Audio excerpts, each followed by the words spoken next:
Assalamualaikum warahmatullahi wabarakatuh. Pada kesempatan kali ini, kami dari kelompok 5 akan mempresentasikan hasil diskusi kami mengenai anti-infeksi 2. Sebelumnya kami mengucapkan terima kasih kepada Ibu Apoteker Mira Febrina Magister Sains sebagai dosen pengampu pada mata kuliah farmakologi 2 ini. Sebelum memulai presentasi kali ini, izinkan kami dari kelompok 5 memperkenalkan anggota kelompok kami yang terdiri dari saya, Almadiasi dengan NIM 2301101 sebagai moderator, Amanda Rizky Febriana Syam dengan NIM 23011102, Aulia Rahma dengan NIM 23011104, Dinda Cindy Syakira dengan NIM 2301111, Elsa Nabila dengan NIM 2301116, Vanessa Putri Desari dengan NIM 2301121 dan Rintari Rasra Saidina dengan NIM 2301138. Materi yang pertama mengenai obat antiparasit. Jadi, obat antiparasit ini adalah obat yang digunakan untuk membunuh atau menghambat pertumbuhan parasit yang hidup di dalam atau di tubuh manusia. Parasit ini bisa berupa protozoa, misalnya Entamoeba histolytica, atau helmin atau cacing, misalnya seperti Ascaris lumbricoides, atau ektoparasit, misalnya seperti Sarcoptes scabiei yang menyebabkan penyakit skabies. Selanjutnya, untuk penggolongan obat antiparasit ini berdasarkan target parasitnya terdiri atas 3. Yang pertama itu ada antiprotozoa. Untuk parasit bersel 1, contohnya itu ada metronidazole untuk amebiasis dan giardiasis, tinidazole, chloroquine, artemisinin untuk penyakit malaria. Yang kedua itu ada antelmintik, yaitu digunakan untuk cacing. Contohnya itu ada mebendazole, albendazole untuk cacing gelang, cambuk, dan cacing kremi. Selanjutnya itu ada praziquantel untuk cacing pita atau schistosomia. Dan yang selanjutnya ada ivermectin, juga bisa digunakan untuk strongyloides. Yang ketiga ada ektoparasitisida untuk parasit di luar tubuh atau ektoparasit. Contohnya itu ada ivermectin, permethrin yang digunakan untuk penyakit infeksi skabies dan kutu rambut. Contoh obat selanjutnya yaitu lindan. Untuk golongan obat antiparasit ini, agar mudah dipahami, teman-teman bisa melihat tabel berikut ini. Contoh obat yang pertama ada metronidazole yang biasa digunakan untuk protozoa anaerob. Patofisiologinya, parasit seperti Entamoeba histolytica hidup di usus besar secara anaerob, lalu merusak mukosa dan menyebabkan diare atau disentri. Untuk mekanisme metronidazole ini akan diaktifkan dalam lingkungan anaerob menjadi radikal bebas yang merusak DNA parasit, lalu menghentikan replikasi dan dapat membunuh parasit seperti Sarcoptes scabiei yang menyebabkan infeksi skabies.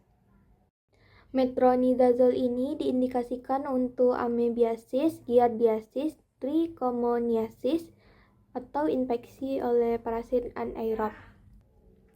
Untuk dosisnya, jika terjadi infeksi amebiasis untuk dewasa, dosisnya 750 mg per oral 3 kali per hari selama 5-10 hari. Jika infeksi giardiasis dewasa, dosisnya 250 mg per oral 3 kali per hari selama 7-5 hari. Sedangkan untuk infeksi trichomoniasis dewasa, dosisnya itu 2 gram dosis tunggal per oral. Untuk efek sampingnya seperti mual, rasa logam, sakit kepala, dan reaksi alkohol. Untuk kontraindikasinya seperti alergi, konsumsi alkohol, dan kehamilan trimester 1. Contoh obat yang kedua ada mebendazole yang biasa digunakan untuk cacing di usus. Patofisiologinya, cacing seperti Ascaris lumbricoides yang hidup di usus akan menyerap nutrisi dari inangnya yang menyebabkan malnutrisi dan gangguan pencernaan. Mekanisme dari obat ini dapat menghambat pembentukan mikrotubulus dalam cacing, lalu dapat mengganggu penyerapan glukosa pada cacing sehingga cacing mati kelaparan. Mebendazole ini diindikasikan untuk Ascariasis, Enterobiasis, dan Trichuriasis.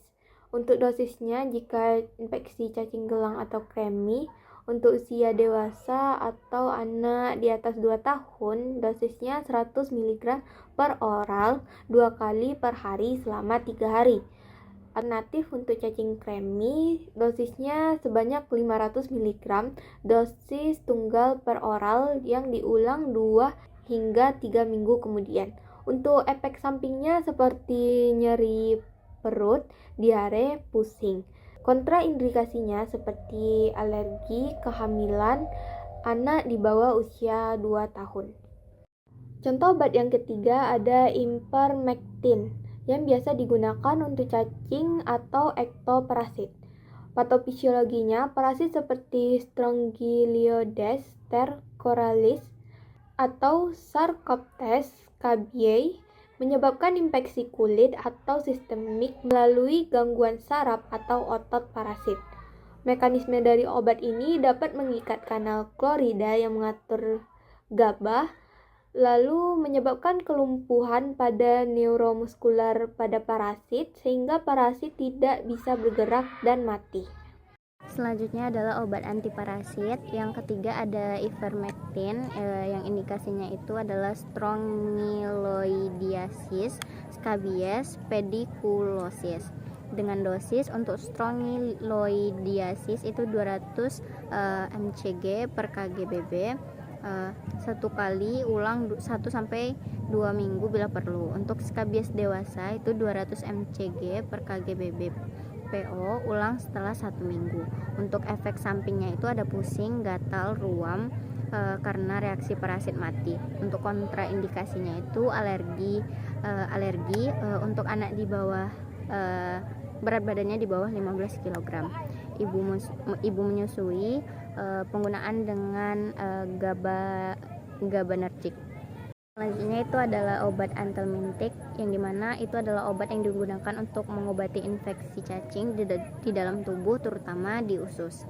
Obat ini bekerja dengan cara melumpuhkan atau membunuh cacing sehingga cacing bisa dikeluarkan melalui tinja. Jenis cacing yang menyebabkan infeksi, yang pertama ada cacing tambang, yang dimana jenisnya itu ada Ancylostoma duodenale, Necator americanus yang menyebabkan anemia karena menghisap darah di usus. Lalu ada cacing cambu atau Trichuris trichiura menyebabkan trichuriasis, gejalanya termasuk diare dan sakit perut. Itu ada cacing pita atau Taenia sp yang menyebabkan taeniasis, kadang bisa menyebar ke organ lain sehingga menyebabkan sistiserkosis. Lalu ada cacing filaria atau bisa disebut jenisnya itu ada Wucheria bancrofti.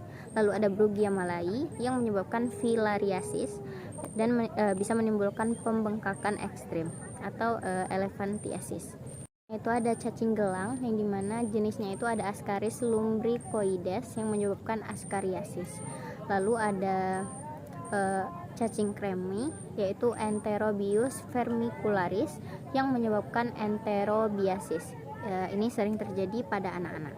Yaitu ada penggolongan obat antelmintik. Yang pertama ada benzimidazole, itu contohnya albendazole, mebendazole. Lalu yang kedua ada imidazotiazole, itu contohnya levamisole. Lalu yang ketiga ada tetrahydropyrimidin, contohnya pirantelpamoat. Lalu yang keempat ada ivermectin, itu contohnya ivermectin. Lalu yang kelima ada isoquinolone, itu contohnya praziquantel.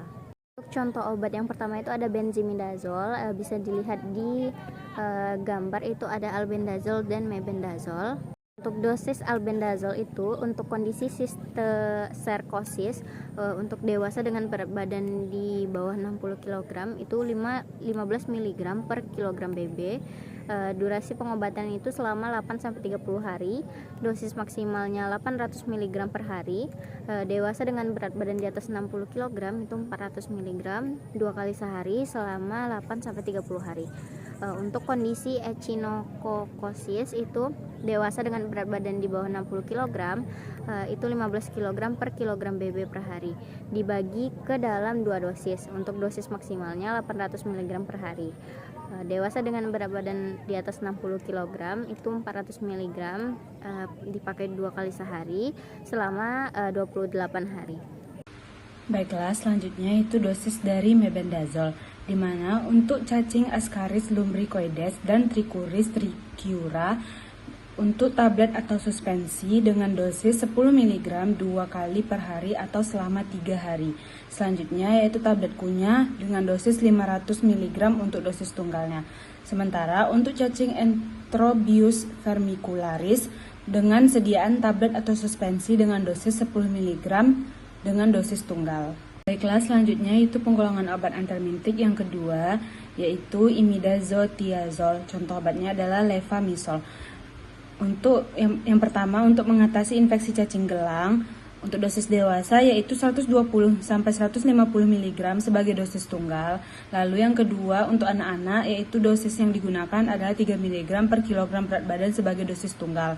Lalu yang kedua untuk mengatasi infeksi cacing tambang atau kombinasi infeksi cacing gelang dan cacing tambang, di mana anak-anak hingga dewasa menggunakan dosis 2,5 mg per kilogram berat badan sebagai dosis tunggal. Pada infeksi yang berat, pengobatan dapat diulang setelah 1 minggu. Lalu penggolongan yang ketiga yaitu tetrahidropyrimidin. Contoh obatnya yaitu pirantel pamoat atau yang dikenal dengan Combantrin. Yang pertama untuk mengatasi infeksi cacing gelang, di mana dosis untuk anak-anak di atas 2 tahun yaitu 10 sampai 11 mg per kilogram berat badan 1 kali per hari sebagai dosis tunggal. Dosis maksimum yaitu 1 gram. Untuk dewasa dosis 10 sampai 11 mg per kilogram berat badan 1 kali per hari sebagai dosis tunggal. Dosis maksimum yaitu 1 gram. Lalu untuk mengatasi infeksi cacing kremi, di mana anak-anak di atas 2 tahun dosisnya yaitu 10 sampai 11 mg per kilogram berat badan 1 kali per hari sebagai dosis tunggal. Dosis maksimum yaitu 1 gram. Dosis diulangi kembali dalam 2 minggu. Lalu untuk dewasa dosis 10 sampai 11 mg per kilogram berat badan. Lalu penggolongan obat antelmintik yang keempat yaitu adalah avermectin, di mana contohnya adalah ivermectin. Untuk cacing strongyloidiasis dewasa dan anak-anak dengan berat badan di atas 15 kg, 200 mikrogram per kilogram berat badan sebagai dosis tunggal untuk 1 sampai 2 hari. Lalu untuk cacing onchocerciasis atau infeksi cacing Onchocerca volvulus dewasa dan anak-anak dengan berat badan di atas 15 kg yaitu 15 mikrogram per kilogram berat badan sebagai dosis tunggal. Pengobatan diulang tiap 3-12 bulan menjelang sampai hilang gejala. Selanjutnya penggolongan obat antelmintik yang kelima yaitu socrinolin dengan contohnya yaitu praziquantel. Infeksi ini digunakan untuk infeksi cacing di saluran pencernaan, paru-paru, dan di hati. Dengan dosis yaitu 25 mg per kilogram berat badan 3 kali sehari selama 1-2 hari. Dengan dosis alternatif adalah 40 mg per kilogram berat badan sebagai dosis tunggal. Schistosomasiasis atau demam keong 20 mg per kilogram berat badan 3 kali sehari. Dosis alternatifnya adalah 40-60 mg per kilogram berat badan sebagai dosis tunggal. Selanjutnya itu mekanisme kerja obat. Yang pertama yaitu golongan benziamidazole. Mekanisme kerjanya itu menghambat pembentukan mikrotubulus sehingga cacing tidak dapat menyerap glukosa dan cacing akan mati karena kelaparan. Kaitannya dengan patofisiologi yaitu menghentikan pertumbuhan dan reproduksi cacing di usus serta mengatasi kekurangan nutrisi akibat infestasi. Selanjutnya yang kedua yaitu golongan imidazotiazol dengan mekanisme kerjanya yaitu mengaktifkan reseptor asetilkolin cacing menyebabkan kejang otot sehingga cacing lumpuh dan keluar dari tubuh. Lalu kaitannya dengan patofisiologi yaitu membantu mengeluarkan cacing dari usus dan menghentikan gangguan pada usus. Selanjutnya, mekanisme kerja yang ketiga yaitu avermectin dengan mekanisme kerjanya yaitu mengikat kanal GABA sehingga menghambat transmisi saraf cacing dan cacing akan mengalami kelumpuhan serta kematian. Kaitannya dengan patofisiologi, efektif pada cacing jaringan seperti Strongyloides atau Flaria dan mengatasi gejala sistemik. Lalu golongan yang keempat adalah isoquinolin dengan mekanisme kerjanya yaitu meningkatkan aliran ion kalsium sehingga kontraksi otot kuat dan kerusakan permukaan pada tubuh cacing. Kaitannya dengan patofisiologi yaitu membunuh cacing pita dan cacing hati, mencegah kerusakan hati atau usus lebih lanjut. Lalu mekanisme yang kelima yaitu tetrahidropyrimidin dengan mekanisme kerjanya yaitu mengaktifkan reseptor asetilkolin cacing sehingga menyebabkan cacing itu mengalami kejang otot dan cacing akan lumpuh dan keluar dari tubuh. Kaitannya dengan patofisiologi yaitu membantu mengeluarkan cacing dari usus dan menghentikan gangguan usus. Baik, yang selanjutnya itu ada indikasi obat. Yang pertama, albendazol dan mebendazol itu askariasis atau cacing gelang. Kemudian untuk trikuriasis atau cacing cambuk, enterobiasis, cacing kremi, dan tayaniasis. Kemudian yang kedua ada pirantel pamoat itu untuk enterobiasis dan askariasis, dan ivermectin itu untuk strongyloidiasis dan filariasis. Kemudian praziquantel untuk tayaniasis, skistosomiasis, dan fascioliasis atau cacing hati. Kemudian itu ada kontraindikasinya. Yang pertama untuk ibu hamil trimester pertama itu untuk beberapa obat benzimidazol, kemudian hipersensitivitas terhadap obat, kemudian ada gangguan hati berat, dan yang terakhir anak-anak usia terlalu kecil, ini tergantung jenis obat dan dosisnya. Kemudian efek samping untuk obat-obat ini diantaranya itu ada bisa menyebabkan mual, muntah atau sakit perut, kemudian sakit kepala, diare, reaksi alergi, dan yang terakhir itu pusing. Kemudian kita masuk ke antimalaria. Malaria adalah penyakit yang disebabkan oleh parasit Plasmodium yang ditularkan dari satu manusia lain dengan gigitan nyamuk malaria yang dikenal dengan nyamuk Anopheles betina. Parasit sebagai penyebab penyakit malaria berkembang biak di dalam sel darah merah yang kemudian pecah dalam waktu 48-72 jam menginfeksi sel darah merah. Kemudian berikut siklus hidup dari nyamuk Anopheles betina ini atau nyamuk yang menyebabkan penyakit malaria ini. Bisa dilihat sebagai berikut.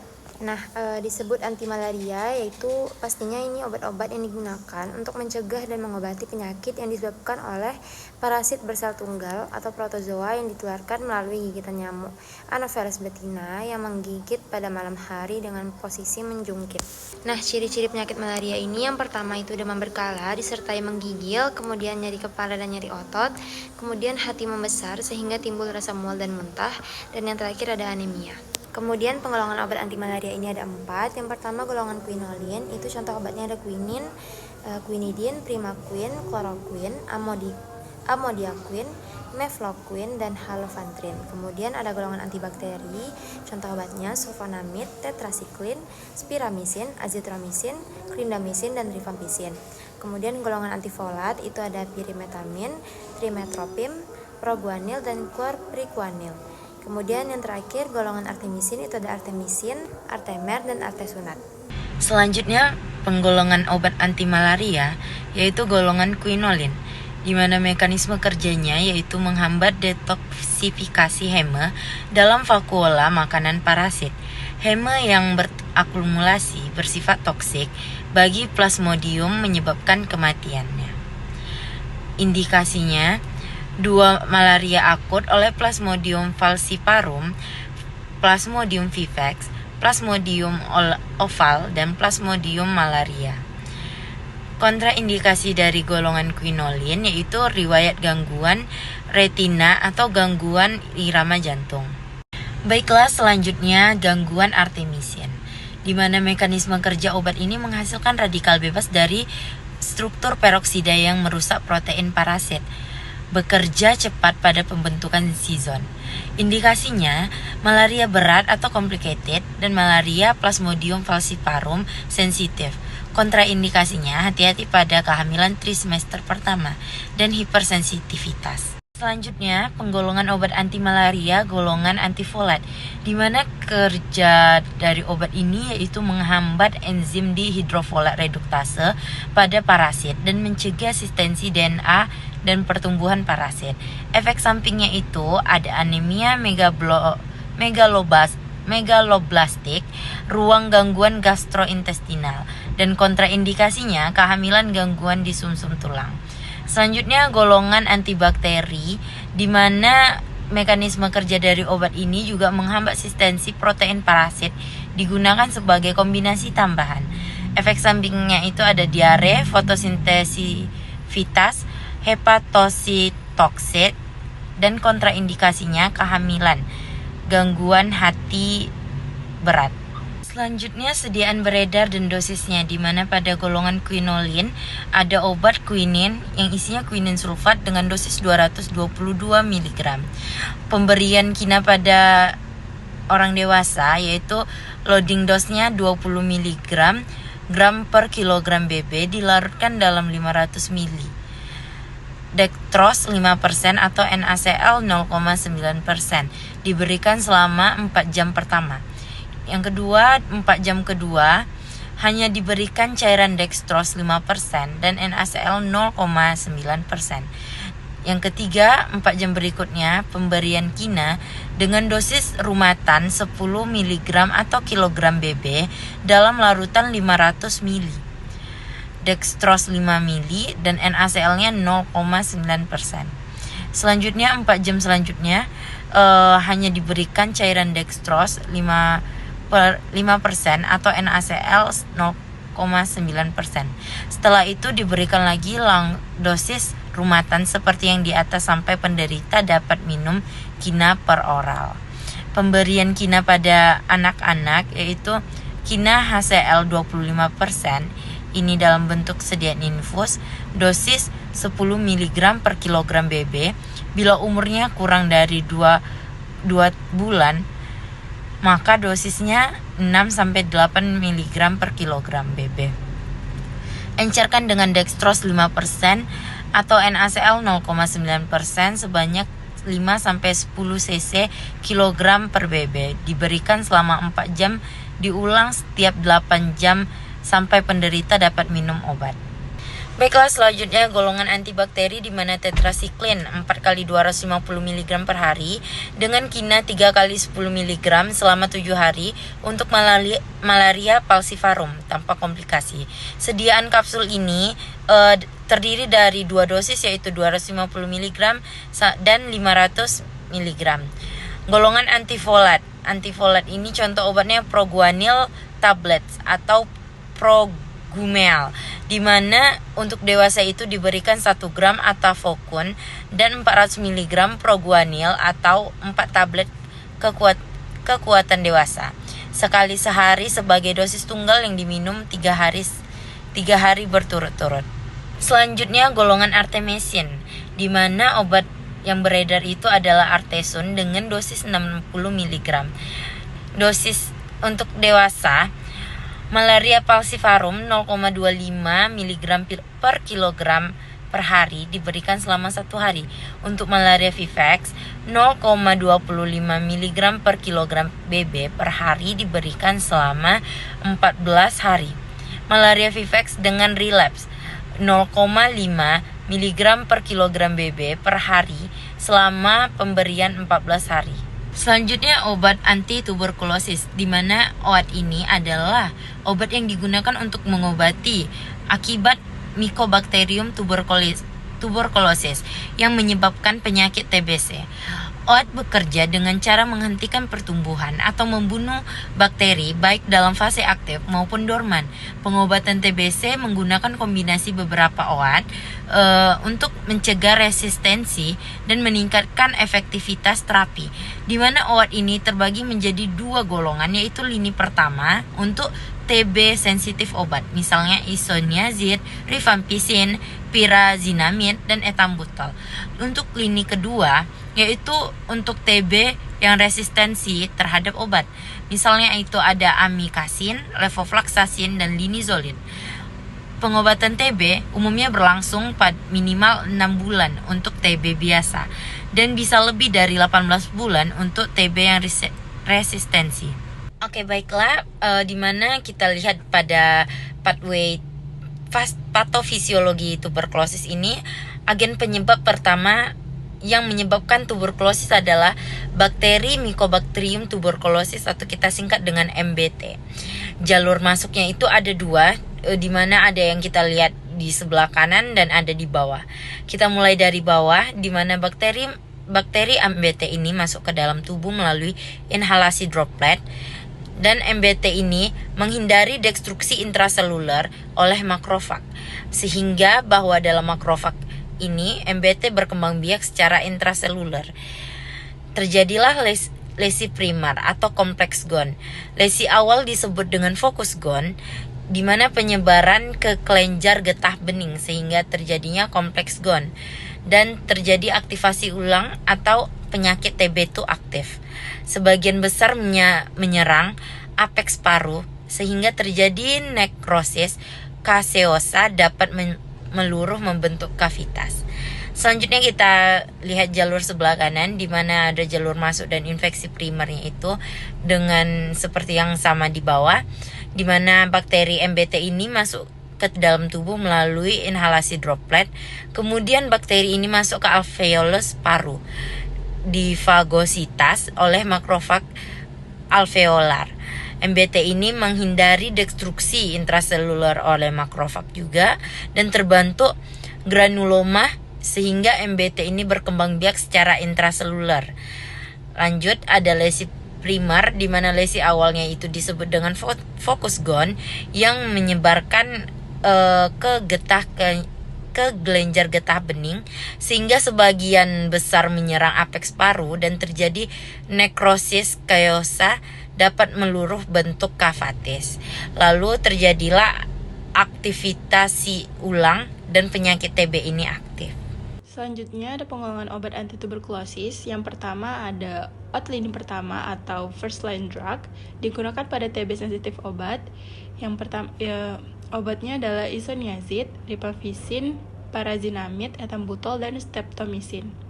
Lalu yang kedua, lini kedua, digunakan pada TB resisten obat, yaitu obatnya ada aminoglikosida atau amikasin dan kanamisin.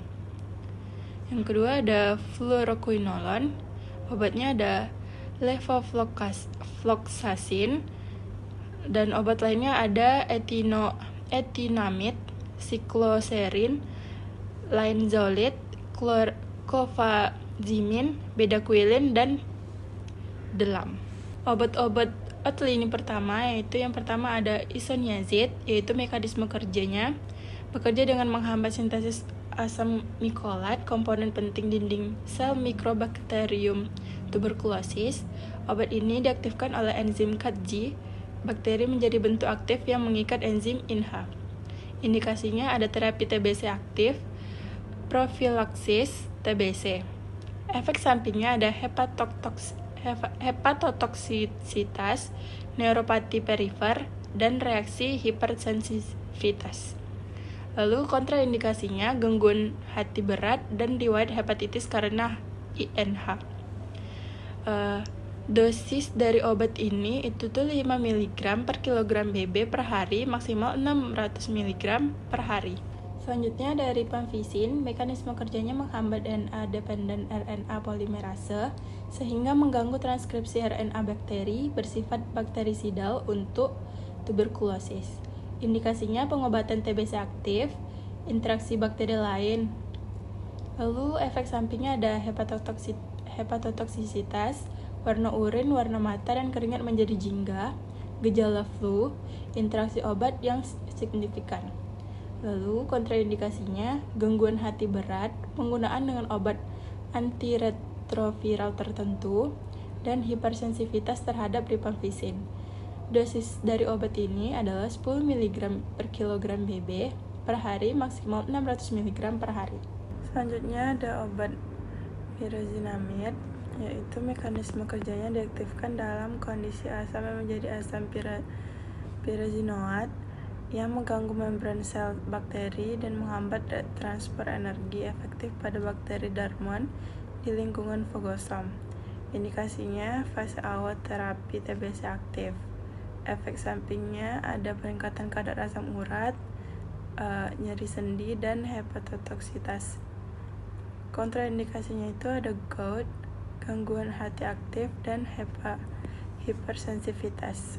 Selanjutnya ada obat ethambutol. Mekanisme kerja obatnya ada menghambat enzim arabinosil transferase sehingga mengganggu sintesis arabinogalaktan, bagian penting di dinding sel mikrobakteri. Indikasinya itu untuk pengobatan TBC aktif atau terutama untuk mencegah resistensi. Efek sampingnya ada penurunan ketajaman dan persepsi warna, sakit kepala, pusing, dan gangguan gastrointestinal. Kontraindikasinya, pasien dengan gangguan penglihatan, anak kurang dari 5 tahun yang tidak bisa melaporkan gangguan visual, dan hipersensitivitas. Dosis dari obat ini 15-25 mg per kilogram BB per hari, maksimal 1,6 gram per hari. Selanjutnya ada streptomycin. Mekanisme kerjanya itu tuh antibiotik aminoglikosida yang bekerja dengan mengikat subunit ribosom, menghambat sintesis protein bakteri. Yaitu indikasinya ada TBC berat seperti meningitis, TB, dan TBC miliar. Lalu ada TBC resisten terhadap oat oral dan alternatif pada pasien yang tidak toleran dipamvisin. Efek sampingnya ada hepatotoksisitas, nefrotoksisitas, dan ruam, demam, dan reaksi hipersensitivitas. Kontraindikasi dari obat ini adalah kehamilan, gagal ginjal, dan gangguan pendengaran. Dosis dari obat ini adalah 15 mg per kilogram BB per hari secara IM, maksimal 1 gram per hari. Selanjutnya ada aminoglikosida. Mekanisme kerjanya mengikat 16 RNA subunit ribosom 30S yang menyebabkan gangguan pembacaan mRNA dan menghambat sintesis protein. Hal ini memberhentikan pertumbuhan bakteri dan bersifat bakterisidal terhadap M. tuberculosis aktif. Indikasinya digunakan untuk pengobatan MDR-TB, khususnya strain yang resisten terhadap isoniazid dan rifampicin. Efek sampingnya ada kerusakan ginjal, kerusakan saraf pendengaran, mual, muntah, dan gangguan saraf optik. Lalu kontraindikasinya ada gangguan ginjal berat, gangguan pendengaran, dan kehamilan. Selanjutnya ada fluoroquinolone. Mekanisme kerjanya bekerja dengan menghambat topoisomerase 2 pada M. tuberculosis, enzim penting untuk supercoiling DNA yang mengganggu replikasi DNA dan menyebabkan kematian sel.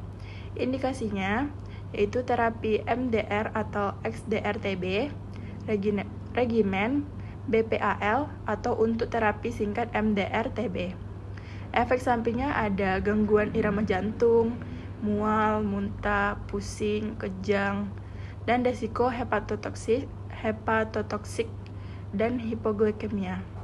Kontraindikasinya adalah riwayat kejang, gangguan jantung, terutama pada kiteprologation, hipersensitivitas terhadap golongan quinolone.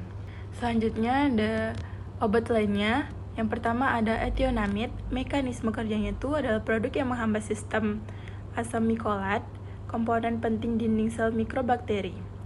Efek sampingnya ada mual, muntah, rasa logam, hepatotoksisitas. Lalu kontraindikasinya ada kehamilan, gangguan hati, intolerasi obat serupa. Yang obat kedua ada sikloserin.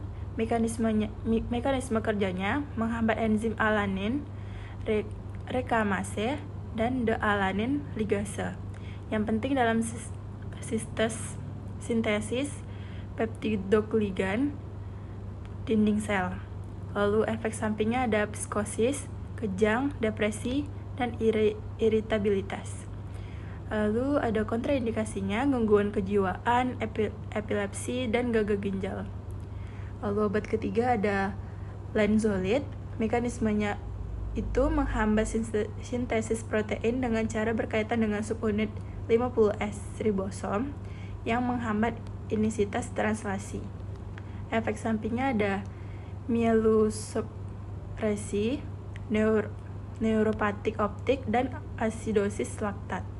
Kontraindikasinya itu riwayat gangguan hematologi berat dan penggunaan dengan serotonin reuptake inhibitor. Selanjutnya itu ada obat clofazimin, di mana obat clofazimin ini mekanisme kerjanya menyasar membran luar bakteri dan rantai respirasi serta menghasilkan radikal bebas yang merusak struktur sel bakteri. Selanjutnya itu memiliki efek samping perubahan warna kulit, merah keunguan, dan gangguan GI. Kontraindikasinya itu hipersensitivitas, kehamilan kategori C. Selanjutnya ada obat bedaquiline, di mana obat bedaquiline ini mekanisme kerjanya menghambat ATP atau sintase spesifik pada M, tuberkulosis menyebabkan hilangnya energi seluler. Selanjutnya efek sampingnya itu perpanjang QT, di mana hepatotoksisitas dan kontraindikasinya yaitu gangguan jantung, penggunaan bersama dengan obat yang memperpanjang QT interval atau penginduksi CYP3A4. Selanjutnya itu ada obat delamanid, di mana mekanisme kerjanya yaitu menghambat sintesis asam mikolat metoksi dan keto melalui aktivasi nitroduktase.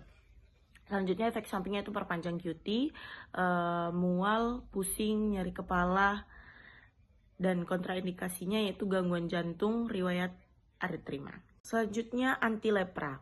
Lepra adalah penyakit infeksi yang disebabkan oleh M. leprae atau lebih dikenal dengan nama morbus Hansen.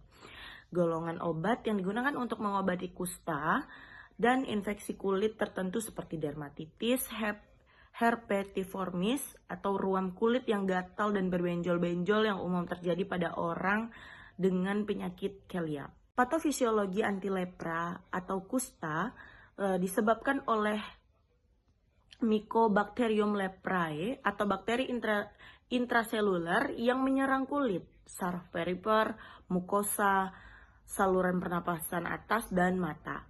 Bakteri ini memiliki afinitas terhadap sel SEC1 yang menyebabkan kerusakan saraf dan manifestasi klinik berupa lesi kulit serta neuropati perifer. Penggolongan obat anti lepra itu ada yang pertama ada satu dapson, yaitu mekanismenya menghambat enzim dihidropetroat sintase atau DHPS yang berperan dalam sintesis asam folat sehingga mengganggu sintesis DNA dan RNA bakteri.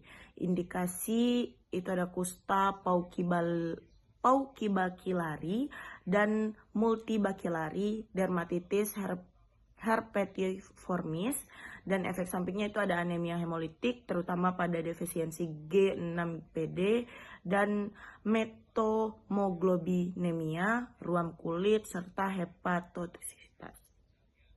Selanjutnya kontraindikasinya itu alergi terhadap sulfonamida atau defisiensi G6PD, dan yang kedua itu ada rifampicin, di mana mekanismenya itu menghambat RNA polimerase DNA dependen, mencegah sintesis RNA dan protein bakteri. Selanjutnya indikasinya yaitu ada kusta multibacillari atau tuberkulosis. Efek sampingnya itu hepatotoksisitas, gangguan gastrointestinal, dan perubahan warna urin menjadi merah orange. Dan kontraindikasinya yaitu berupa hipersensitivitas terhadap rifampicin. Selanjutnya itu ada clofazimin, di mana clofazimin ini mekanismenya berikatan dengan DNA bakteri, mengganggu replikasi dan transkripsi, memiliki efek antiinflamasi yang membantu mengontrol reaksi lepra seperti erythema nodosum leprosum. Dan indikasinya yaitu kusta multibacillari, erythema nodosum leprosum. Selanjutnya efek sampingnya itu ada diskolorasi kulit atau kemerahan hingga kehitaman, gangguan gastrointestinal. Dan kontraindikasinya yaitu tidak ada kontraindikasi absolut yang diketahui. Selanjutnya ada obat minocycline, di mana mekanismenya yaitu menghambat sintesis protein dengan berikatan pada subunit 30S ribosom bakteri. Dan indikasinya yaitu kusta resisten dan intoleran terhadap terapi standar. Efek sampingnya yaitu fotosensitivitas, gangguan gastrointestinal, dan perubahan warna gigi. Kontraindikasinya yaitu kehamilan, anak-anak di bawah usia 8 tahun. Baik, selanjutnya masuk ke dosis. Yang pertama itu ada obat Dapsone, di mana dosis dewasanya yaitu pengobatan bulanan hari pertama, obat diminum di depan petugas, 2 kapsul rifampicin 300 mg, dan 1 tablet Dapsone atau DDS 100 mg. Pengobatan harian hari kedua sampai ke 28 yaitu 1 tablet Dapsone atau dos 1 mg, 100 mg. 1 blister untuk 1 bulan, lama pengobatan 6 sampai 9 bulan. Untuk pengobatan bulanan hari pertama, obat diminum di depan petugas, 2 kapsul rifampicin 300 mg, 300 tablet chloramfezimin 100 mg, dan 1 tablet Dapsone atau 1 dos atau 1 DDS 100 mg.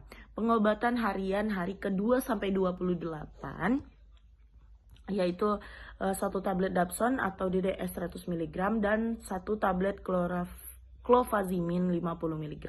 1 blister untuk 1 bulan, lama pengobatan 12 sampai 18 bulan. Selanjutnya untuk dosis rifampicin, yaitu dosisnya 600 mg sekali sebulan, dosis supervisi di bawah pengawasan. Dan clofazimin yaitu dosisnya 300 mg sekali sebulan, supervisi atau ditambah dengan 50 mg tiap hari mandiri.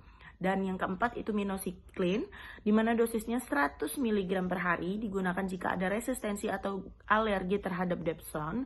Dan catatannya yaitu dosis di atas untuk pasien dewasa dengan kusta multibasilar, di mana pengobatan berlangsung 6-12 bulan atau lebih, tergantung klasifikasi WHO dan respon terapi. Baiklah, sekian presentasi dari kelompok kami, lebih dan kurang kami mohon maaf. Saya Rintara Rastra mohon izin tutup presentasi kelompok kami. Wabillahi taufiq wal hidayah. Wassalamualaikum warahmatullahi wabarakatuh.